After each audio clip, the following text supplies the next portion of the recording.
Hello and welcome to the New World Review, your source for all things anime and manga. Today we're going to have a bit of an age-old discussion about the rise and fall of one of the most notorious modern shonen series, Bleach. And I'd like to go into this because this may seem like a crazy notion today, but there was a time when Bleach was at the pinnacle of the shonen world. It stood proudly beside One Piece and Naruto as the big three, and whatever your feelings are regarding those other two series, there is no denying their pure dominance of the manga and anime medium during their glory days. Although quite notably the glory days for One Piece are still continuing to this very day, but that's not what this video is about. During its time, Bleach was fresh, sleek, and seemingly more mature than its contemporaries, with a less cartoonish art style and a somewhat darker story premise, making it stand out, and it caught the attention of the world. But with all eyes on this prolific series, how did it all go so horrendously wrong?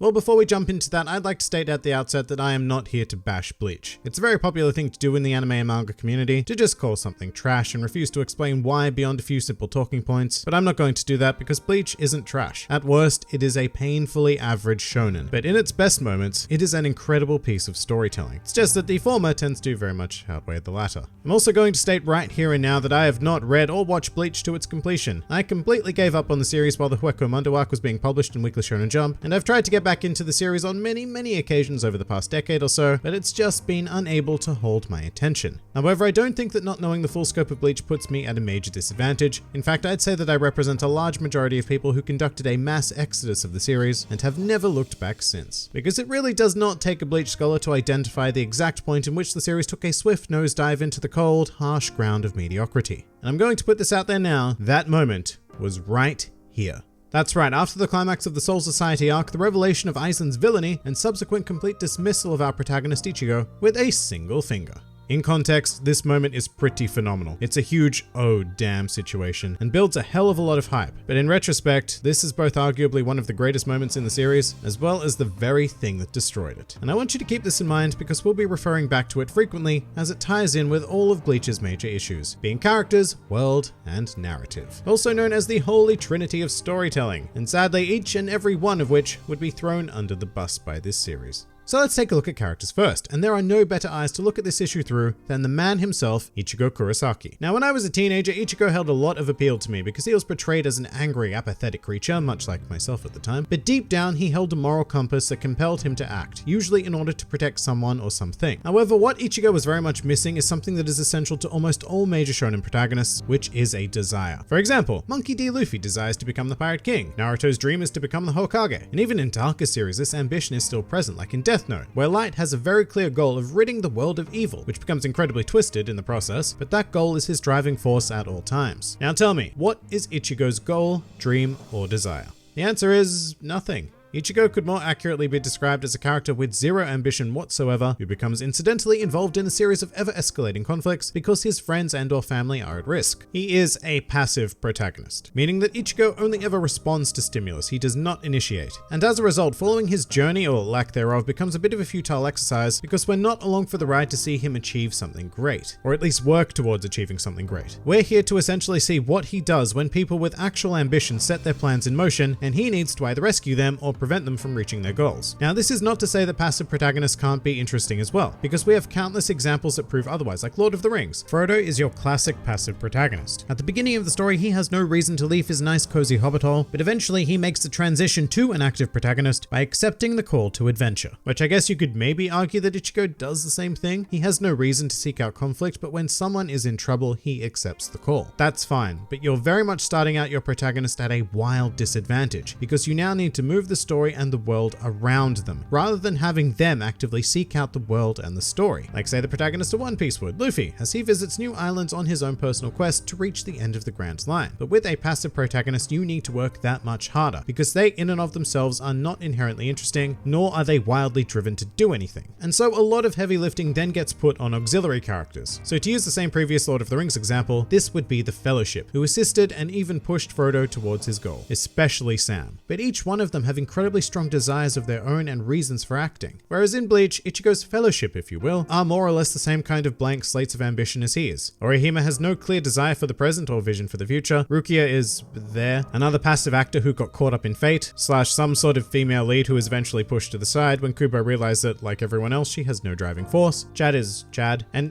who even are you? You become irrelevant so quickly that I'm not even going to talk about you. And you could say that for an awful lot of the early Bleach cast, actually. The only one of the original bunch who has any sort of depth whatsoever is Ishida, who actually has a strong desire to pursue his heritage of being a Quincy, rather than following his father's desires for him to become a doctor. And this right here, it's so small, but it's interesting, and it makes it ever so slightly more compelling to follow Ishida, but the desire of an auxiliary character alone is not enough to sustain a long-running series. And so with a lack of driving force for our initial main cast, Kubo's solution to this problem was quantity over quality. And so the series became perpetually flooded with bombardment after bombardment of empty characters who absolutely looked cool, yes, but once the audience realized that they had very little to offer, then we needed to have shiny new replacements come in to fill the void. Now, not every character was like this, obviously, and I'd like to point to Kenpachi as an exception, actually. He is such a simple guy. He lives for battle and is always seeking out the next strong opponent. And once again, this isn't much, but it's better than what Ichigo gives us. But with that said, there is one point in the story where Ichigo does come into his own, and it is during the Soul Society arc, where we see him grow exponentially as a character, acquiring the strength needed to defeat Byakuya and save Rukia. This is when Bleach was at its best for me, because this Ichigo had such compelling conviction. He may have been desireless before and after now, but right at this moment, his mission was to declare war against the entirety of the Shinigami to save a single person. And after taking on these absolutely impossible odds, he did it. We watched him struggle and emerge victorious. If the series had ended right here and now, I think Bleach would probably be remembered as one of the finest shonens ever put to page. But it didn't.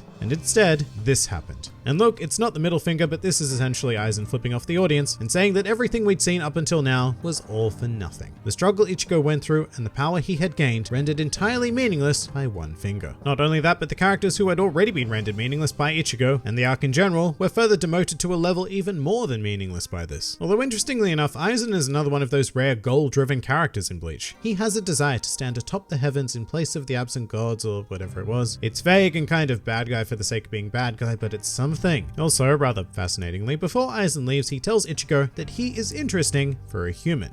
This is a lie. Maybe not from a character perspective of Aizen and Ichigo, but from writer to audience, this line is a big lie. And it's because at this point we'd already explored the best that Ichigo had to offer as a character. There was no room to grow from here. He'd done everything he wanted to do, which wasn't much, but he did it. And then there's this finger staring at us in the face going, no.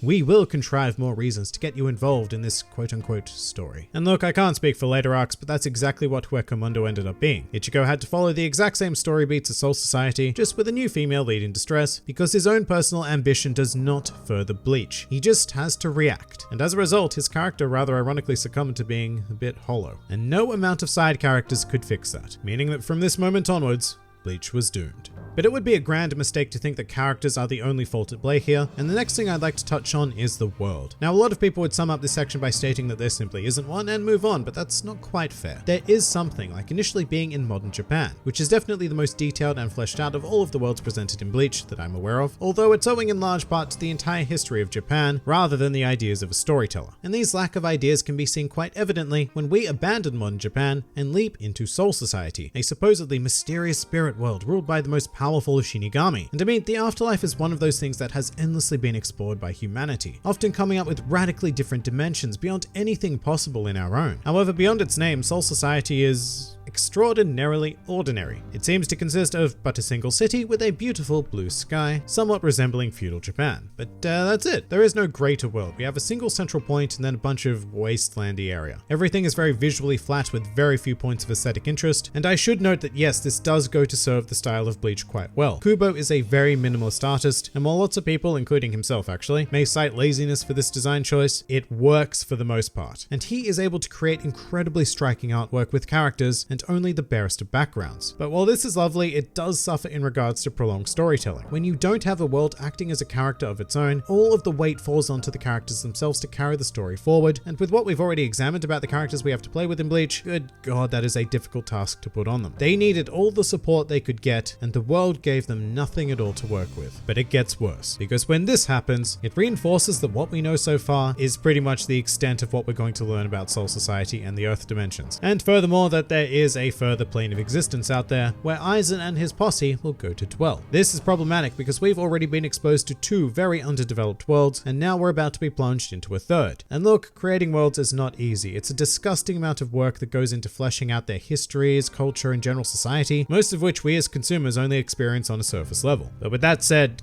come on. Hueco Mundo consists of absolutely nothing. Incredibly vast amounts of absolutely nothing. It makes Soul Society look like a Sistine Chapel of detail in comparison, and sadly this nothing represented the death of the world of Bleach. Hueco Mundo gave the characters even more nothing than usual to play against, and thus they were left entirely exposed as the shallowly written figures they are, after which the series plummeted. But finally we need to explore the story. Now this was never Bleach's strong point, because art was always the selling factor behind Bleach, and the story was just kind of a thing that needed to come along with the medium. After starting out as a monster of the week type of manga, Bleach was soon streamlined into a very simplistic story model for the Soul Society arc, which was rescue the girl. And yeah, there were other things at play and some interesting relationships that got explored, but there was just nothing beyond rescuing Rukia here. Whereas in other series, there would always be a greater story at play, using arcs as stepping stones towards that. So for example, if we go back to One Piece, everything the Straw Hats do goes towards serving their ultimate dreams. Everything Naruto does goes towards eventually becoming the Hokage, and everything Ichigo does is only to solve an immediate problem. And that designation from Kubo makes it very difficult to build an actual story behind Bleach, and leaves it as a more or less improvised weekly soap opera. If Bleach ever had a direction, it lost it, and introducing a billion new characters is not an effective substitute for story. So when Soul Society, by far the largest arc, and seemingly only concern of the entirety of the series at the time wrapped up, seeing this finger pop up was very much a death sentence. It's like saying, but wait, there's more. I haven't thought about what more there is yet,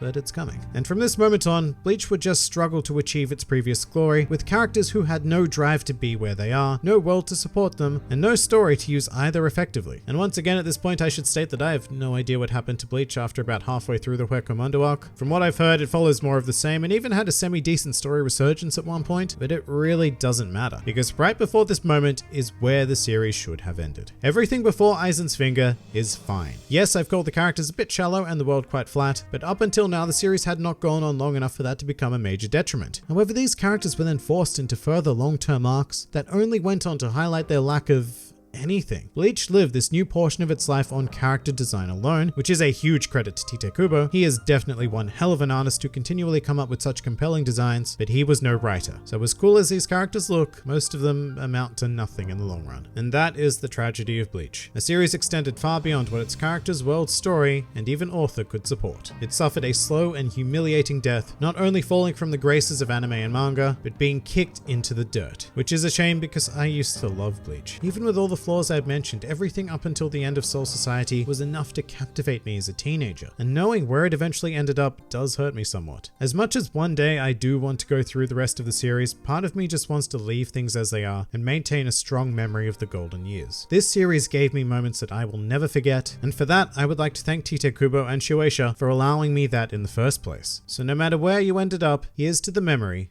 of Bleach. But that pretty much does it for this discussion on where did Bleach go wrong. If you enjoyed this video and the content this channel produced in general, then please do consider donating to the New World Review Patreon, because the support of all of you amazing people is what continues to make this channel possible. And if Patreon isn't quite your style, then please do leave this video a like, share, or subscribe, because it also helps support this channel an incredible amount. And if you'd like to join the fun at any time, then please do head over to my Discord server, where a wide array of shenaniganry takes place on a daily basis. And finally, please do comment with your thoughts on where Bleach went wrong. This has been the New World Review, and I'll see you next time.